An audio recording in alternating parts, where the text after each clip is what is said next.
महाकवि हरिवंश राय बच्चन जी के प्रति समर्पित श्रृंखला की अगली कड़ी है तर्पण। इस कविता में ये बताया गया है कि जब कवि इंग्लैंड जा रहे थे पढ़ने, तब उनके मामा बहुत व्याकुल थे, परेशान थे और वे चाहते थे कि वे ना जाएं। क्यों? क्योंकि मामा के कोई संतान नहीं थी और उन्हें ऐसा लग रहा था कि परदेश जाएगा बहुत दिन के लिए, मुझे कुछ हो गया तो मेरा उद्धार कौन करेगा। यही भाव इस कविता में है, सुनिए। मामा एकाकी थे निस्संतान, मन ही मन हो रहे परेशान। मामा एकाकी थे निस्संतान, मन ही मन हो रहे परेशान। तू परदेश जाता है तो फिर कौन करेगा मेरा त्राण। तू परदेश जाता है तो कौन करेगा मेरा त्राण। लंबा जीवन तुमको जीना है, जहर ये मुझको भी पीना है।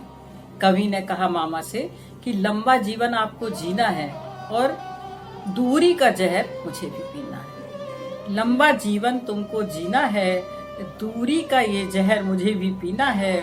दो आशीष पाऊं मंजिल को, दो आशीष पाऊं मंजिल को, लौटूं यही अपना ठिकाना है। अर्थात मुझे लौटना तो यही है। इसको हम संजोग कहेंगे, श्यामा बहना मामा मामी, अनुज शालीग्राम और पत्नी, मेरी अपनी प्यारी सी नानी।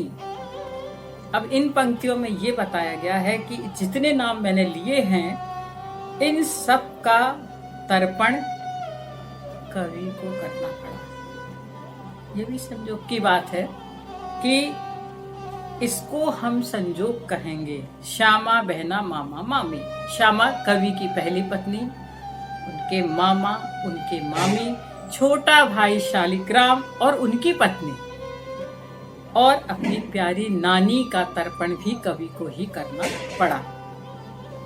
सबका तर्पण किया कवि ने, सबका तर्पण किया कवि ने। ऐसा समय था कुछ मेरा, विधाता का ही यही विधान, विधाता का भी यही विधान, तड़पते रहते हैं मेरे प्राण। चला जाता श्यामा के पीछे,